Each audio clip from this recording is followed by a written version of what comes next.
Hello बच्चों, welcome to online class. आज हम अपनी क्लास में पत्र लिखना सीखेंगे, है ना। संस्कृत में पत्र को लिखना हम आज सीखेंगे। ये आपका पत्र है जो कि आपको दे रखा है।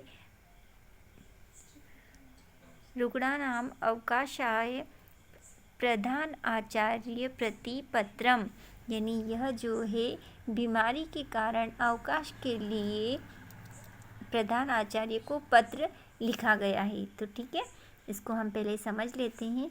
हम पत्र जब लिखते हैं तब हमें सीरियल से लिखना चाहिए। हमें इस बात का ध्यान रखना चाहिए कि लाइन के नीचे लाइन होना चाहिए, कहाँ हमें पैराग्राफ छोड़ना है, कहाँ हमें किस लाइन के नीचे हमें क्या संबोधित करना है, इस बात का ध्यान रखना बहुत ज़रूरी होता है। तो देखिए, हम शुरुआत में देखते हैं सेवायाम, है ना। सेवायाम के बिल्कुल जस्ट नीचे वाली लाइन में लिखा जाता है श्रीमान प्रधान आचार्य महोदय। पत्र लिखने में जिसको हमें पत्र लिखना है, यहाँ उसका संबोधन किया जाता है। अगर हम प्रधान आचार्य को लिख रहे हैं तो यहाँ पर प्रधान आचार्य महोदय लिखा है। अगर हम कक्षा आचार्य को लिख रहे हैं तो हम यहाँ लिखेंगे श्रीमान कक्षा आचार्य महोदय। ठीक है, यहाँ विद्यालय का नाम आता है। उसी के जस्ट नीचे स्कॉलर्स पब्लिक स्कूल जावरा नगरम। फिर एक लाइन छोड़ी जाती है और फिर नीचे वाली लाइन में ये देखिए इस तरह से महोदय। महोदय लिखने के बाद कॉमा लगाया जाता है और फिर इस तरह से बिल्कुल लाइन में लिखा जाता है।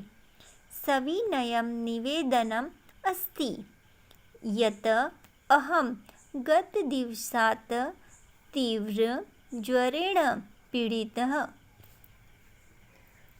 तीव्र ज्वरेण पीड़ित, ज्वर यानी बुखार को कहा जाता है, तो इसमें कहा जा रहा है पीड़ितः अस्मि, यानी सविनय निवेदन है कि गत दिवस यानी कुछ दिनों से मुझे बहुत तेज बुखार आ रहा है ना। तेज बुखार आ रहा है। पदात पदमपि चलितुम न शक्नोमि, मैं चलने में भी असमर्थ हो रहा हूँ।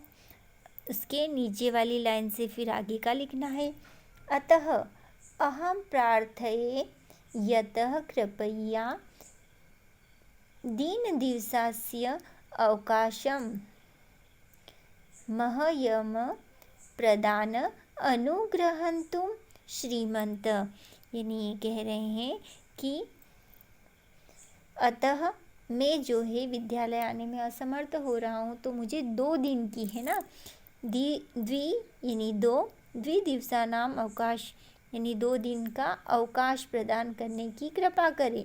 अनुग्रह यानी जो है कृपा करे, यही श्रीमान से निवेदन है। और फिर उसके नीचे लिखा जा रहा है धन्यवाद।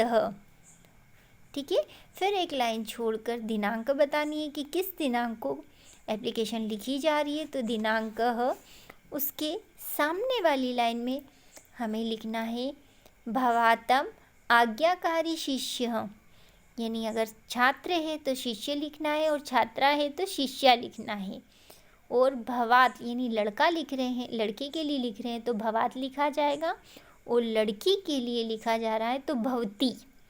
ठीक है, हमें केवल इस चीज़ का ध्यान रखना है कि अगर हम लड़की का लिख रहे हैं तो लिखेंगे भवती आज्ञाकारी शिष्याः और अपना नाम उसके नीचे और अपनी कक्षा। ठीक है, इस तरह से यह जो है प्रार्थना पत्र यानी यह पत्र लिखा गया है। आपको अच्छे से समझ में आ गया होगा।